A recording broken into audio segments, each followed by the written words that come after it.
for the job? I don't. Everybody's just, the old adage, you keep a massive list of all the names that you've ever followed in every job you've got in your department. I find that fascinating. That's really a lot of lists. I watched a lot of college football. I watched a lot of college sports in my career, and you sort of keep track of people. And I'm thankful that I've got a lot of connections in the enterprise of college athletics.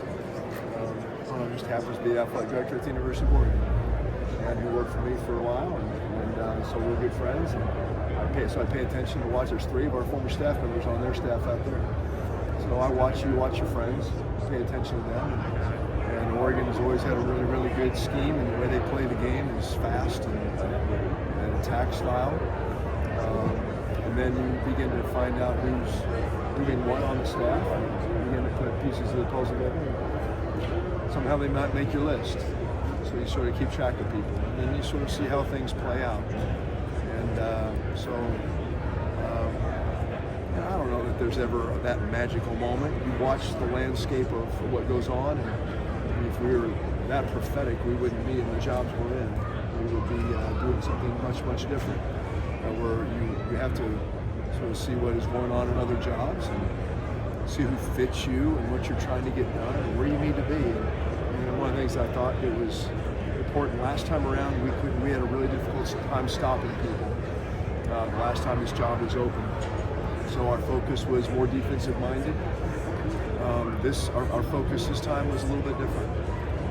I was very specifically trying to find ways to put points on the board. I don't think that in today's world it's really hard to win games in our league scoring 17, 21 points a game. We've got to find a way to be in where we're lighting up the scoreboard as Will talked about.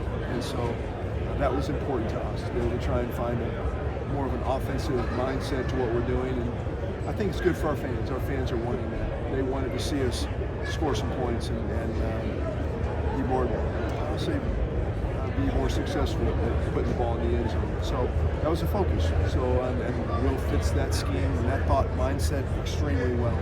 And as I said in my statement, it's a bonus that he happens to have grown up 60, 80 miles down the road. It's a bonus that he loves this Commonwealth and he loves Kentucky, that he grew up going to games and then Commonwealth Stadium, now Kroger Field. It's a bonus. The greatest part of the whole thing is he's a really good football coach, and you heard him talk about the game, and I think just the way he talks about the game and what he's trying to get done, that's the start of how you get it going. Mitch, at what point during early conversations did you say, "Oh yeah, he's the guy"? Well, you guys have known me well enough. I mean, I've been through a lot of these searches, and I sort of work my way from, I'll say, top to bottom pretty quickly, and I go with the one person I want to go get first, and then if that doesn't, then I move on to the next one. I mean, that's sort of how I've done things. Now you're going to hold me to that, and the next time I have a search, you're going to say, "Oh, he got that," then I might do it different, just to mess you up. No, yeah, I mean, a lot of things that he says that convinces you. Number one, just his resume of what he has done. He's coached great quarterbacks. He has been a top 10 offense many, many times. At one time at UTSA, they were averaging, like middle 40s in terms of what they produced.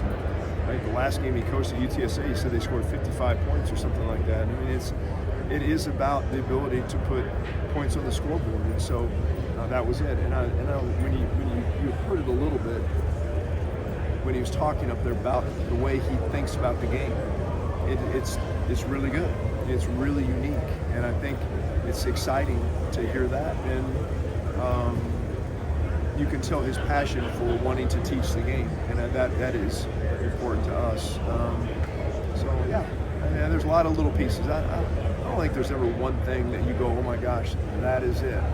But obviously the part that was a focus was trying to find a way to score some points. Was the Louisville game the thing that made you decide there was a change needed, and how important was Mark negotiating the full buyout format?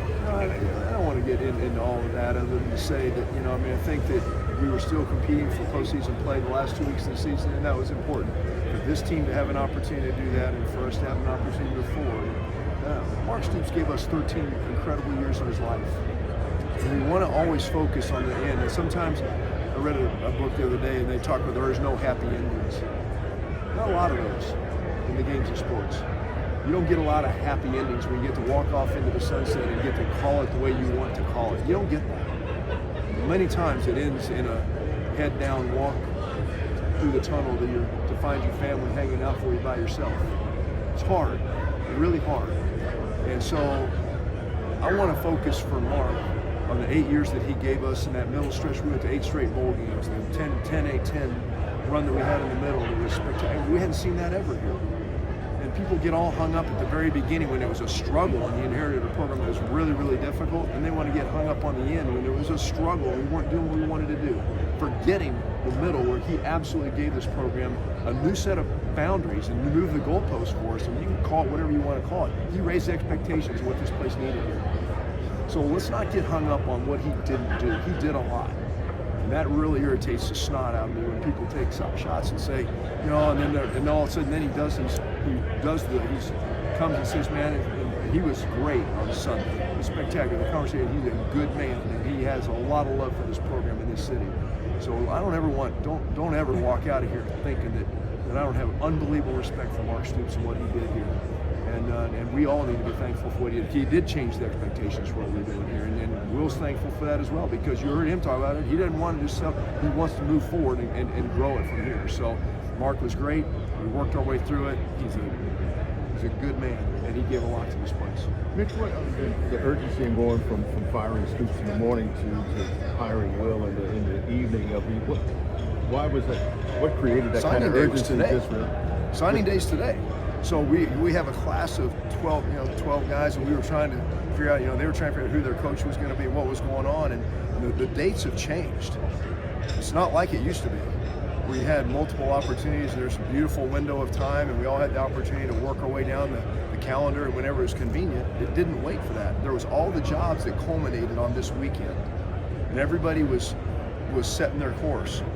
And make no mistake about it, we can talk about tampering, we can talk about no doing this, no doing that. They're flat calling players all over the place, and there's player movement everywhere, so let's not kid ourselves. And so, yeah, to protect our roster, to protect our program, to protect recruiting, we had to move fast. That was the basis. Was there a concern you might lose? Some people are not playing by this cap limit, salary cap limit. How do you compete against that, and are you confident with the revenue sharing? We're confident what we're doing, John. And people have asked that question 19 different ways. All the stuff that's been going on, and it's exhausting. Enough about have we got enough? We've got enough. And we're working at it just like everyone else is working at it. We're no different. Everybody, well, JMI, they've got Learfield. They've got Learfield. We've got JMI. They've got Learfield. They've got Playfly. So this notion that we don't have enough is ridiculous. We've got enough. We've got to resource it the right way. We've got to assess talent the right way. We've got to acquire it the right way. And we've got to make sure we're within the boundaries and the rules. We're not going to break the rules. That's flat out. We're not doing that. All right? We will do it the right way. We don't need to do that. We're good enough at what we do. We've got good people. That's why we hired this guy. He's really smart. Really smart. He's put together a really good game plan of how they're going to do it. And in the first day, they've made some really nice adjustments to what we're doing. And we'll be fine. That notion that all this nonsense has been created a variety of places that we don't have enough or we're not working at it has got to stop. It's enough. Mitch, you've talked about adjusting to this new era of college sports. With hiring Stein, there's reports that you're getting a general manager for the football program. What does that do for this program going forward? I think that's semantics. Everybody says general manager, player personnel, talent acquisition coordinator. I've heard all that stuff. There's 19 different titles right there. The structure, it all comes down to the same thing. It comes down to talent evaluation, talent acquisition, and putting the things in place that legally allow you to compete. All this notion that coaches aren't controlling their rosters and they're not making decisions, it's ridiculous. At the end of the day, the coach is going to put in that program who he wants to put in that program to make plays, period. Or he's not going to be the coach very long.